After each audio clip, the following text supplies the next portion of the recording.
नमस्कार। स्वागत है आपका चैनल तीर तर्कश में। मैं घनश्याम बादल हाजिर हूं आपकी अदालत में एक नए मुद्दे के साथ।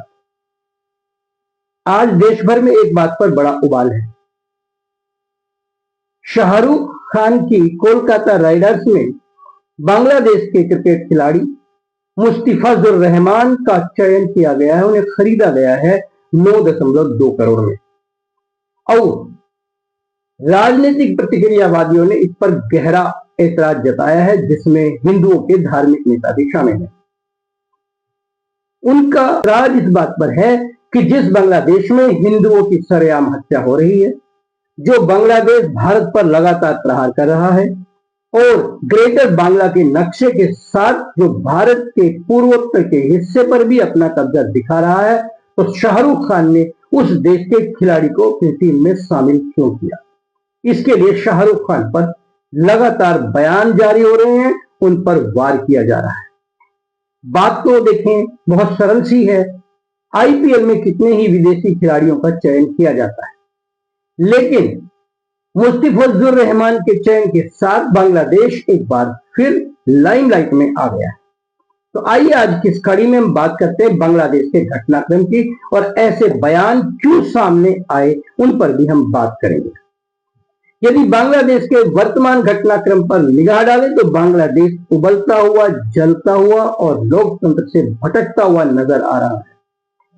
वहां इस समय भले ही नोबेल के शांति पुरस्कार विजेता मोहम्मद यूनुस कार्यवाहक एडवाइजर के तौर पर देश को संभाल रहे हैं, लेकिन देश है कि संभल नहीं रहा है। देखते ही देखते वहां पर कितने ही हिंदुओं को जिंदा जलाकर मार डाला गया, उनकी संपत्ति पर कब्जा किया गया और वहां से अल्पसंख्यक हिंदुओं का भगाने का षड्यंत्र लगातार जारी है। 3 नाम खासतौर पर प्रकाश में आए हैं। दीपू चंद्र दास, जिनको घसीट कर मारा ही नहीं गया बल्कि जिंदा जलाया गया, उनकी लाश को घसीटा गया, पेड़ पर लटका दिया गया। खोखन दास की भी चाकुओं से गोदकर हत्या की गई और पेट्रोल जलाकर उन्हें मारने की कोशिश की गई। हालांकि हॉस्पिटल ले जाया गया, लेकिन वे बचाए नहीं जा सके। अमृत मंडल, जो वहां की एक एजेंसी में सुरक्षा कर्मी थे, उन्हीं के साथी ने बिना किसी बात के ही अचानक उन पर हमला करके उनकी हत्या कर दी। इतना ही नहीं, जब हिंदुओं के घरों में आग लगाई जा रही थी, 7 साल की बच्ची को भी जिंदा जलाकर मार डाला गया है। भारत की नजर में ये बहुत हिंसक और अमानवीय घटनाएं हैं, लेकिन इस्लामिक या कहिए कट्टरतावादियों के हाथ में खेल रहे बांग्लादेश में इसमें कोई खास बवाल नहीं हुआ। यदि हम बांग्लादेश के इतिहास पर एक नजर डालें तो हम पाते हैं कि भले ही 1971 में भारत के हस्तक्षेप के बाद बांग्लादेश पाकिस्तान के अत्याचारों से मुक्त होकर एक देश के रूप में विश्व पटल पर उभर कर आया, लेकिन वहां पर कभी भी लोकतंत्र लंबे समय तक और सक्रिय रूप में दिखाई दिया नहीं। 1971 में आजाद हुआ यह देश शेख मुजीबुर रहमान और इंदिरा गांधी के बीच के सहयोग का परिणाम था। शेख मुजीबुर रहमान पहले 2 साल 1971 और 72 में वहां के राष्ट्रपति रहे।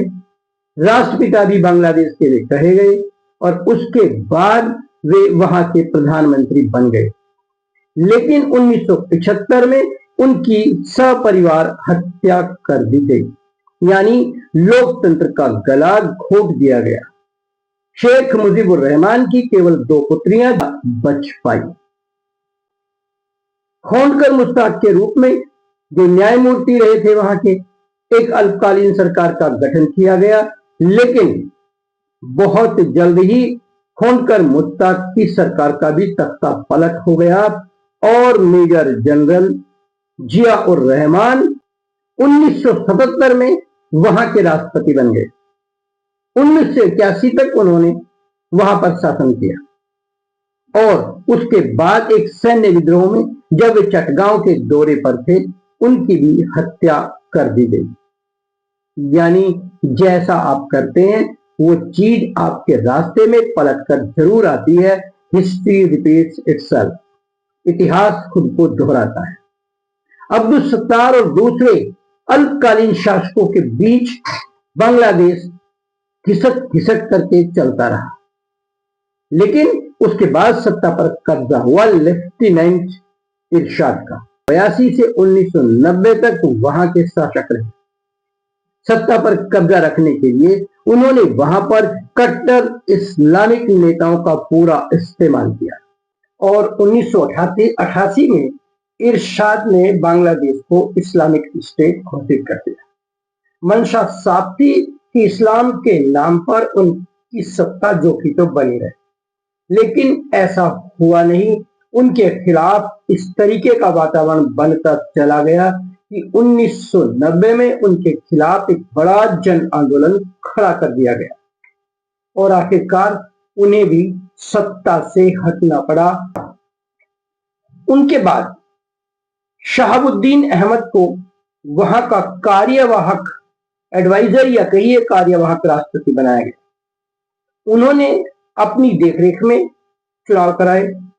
काफी निष्पक्ष ये चुनाव हुए और इसमें मुख्य मुकाबला हुआ बांग्लादेश नेशनलिस्ट पार्टी और बांग्लादेश आवामी पार्टी के बीच। इसमें जियाउर रहमान की पत्नी खालिदा जिया सत्ता में आई और तब उन्होंने वहां पर 1991 से 1996 तक 5 साल तक शासन किया।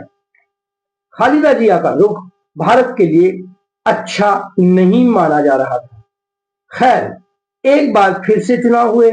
इस बार चुनाव में खालिदा जिया की प्रतिद्वंदी शेख हसीना वाजेद, जो शेख मुजीबुर रहमान की बेटी थी, वे सत्ता में आई। 1996 से 2001 तक वे सत्ता में बनी रही। इसके बाद फिर सत्ता पलटी और खालिदा जिया सत्ता में आई।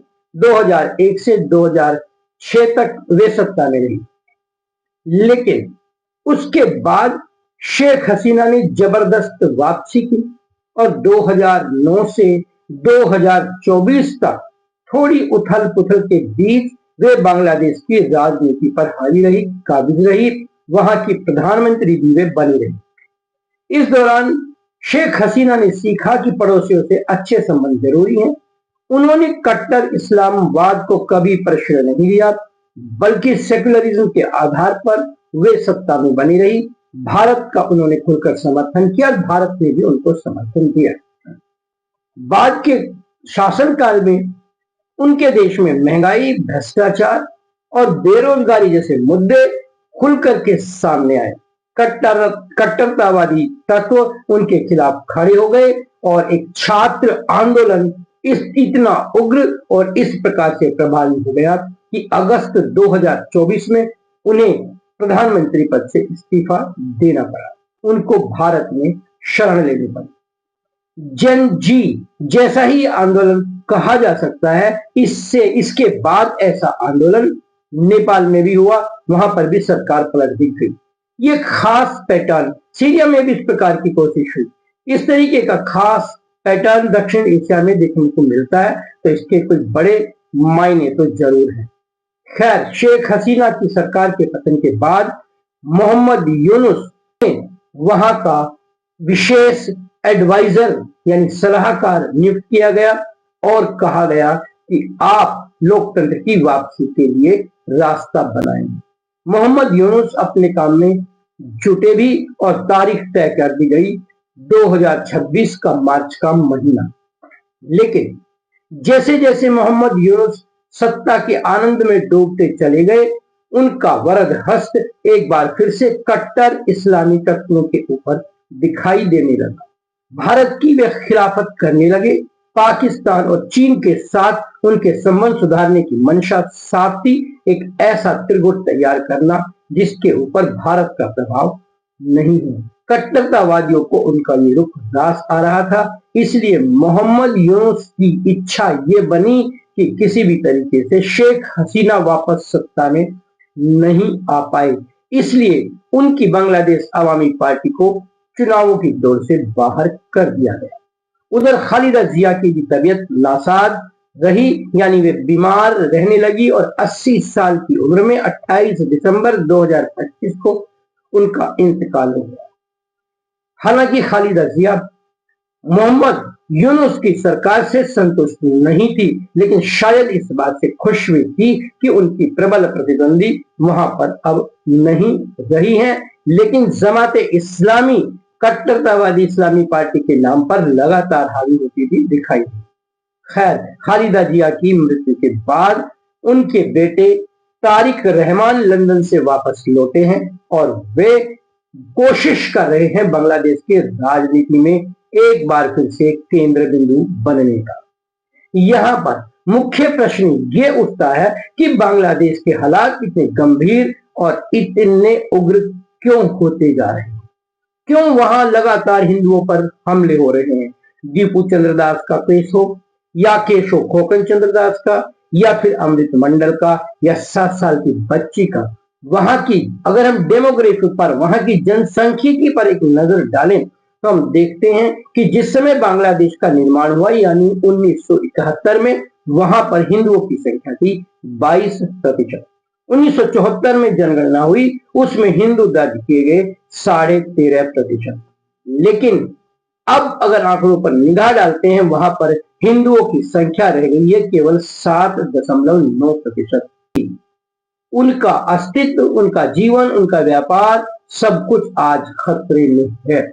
साफ सी बात है, कट्टरतावादी तत्व नहीं चाहते कि वहां पर हिंदू बांग्लादेश में रहें।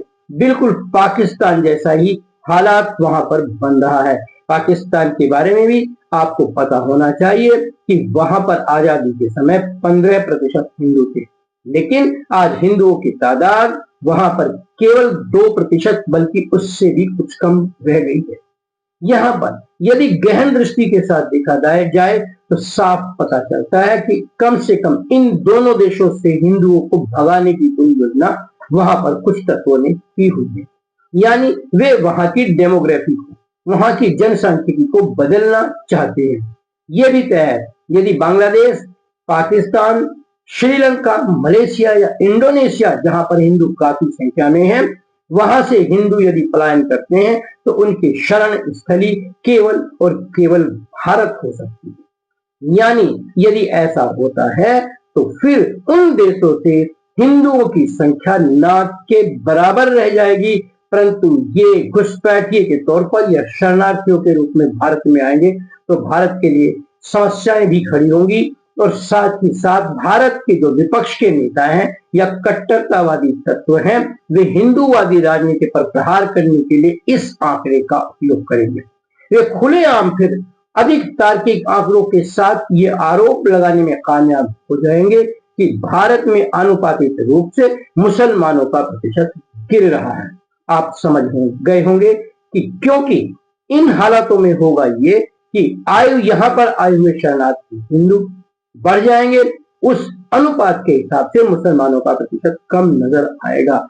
खैर, राजनीति है, इसमें एक ही लक्ष्य होता है, कैसे भी सत्ता पर काबू करना, कैसे भी कुर्सी हथियाना, आम लोगों की भावनाओं का इस्तेमाल करना। भारत में भी हो रहा है, बाहर भी हो रहा है। लेकिन दूसरा और कड़वा सच ये भी है कि सत्ता कभी किसी की हमेशा के लिए नहीं रहती और ईमानदारी के बजाय बेईमानी, भ्रष्टाचार, घोटाले, घपले, धर्मोन्माद, सांप्रदायिकता को बढ़ावा देकर सत्ता में आने वाला या बने रहने वाला शासक हमेशा बुरी गति को प्राप्त होता रहा है। इतिहास इसका गवाह है।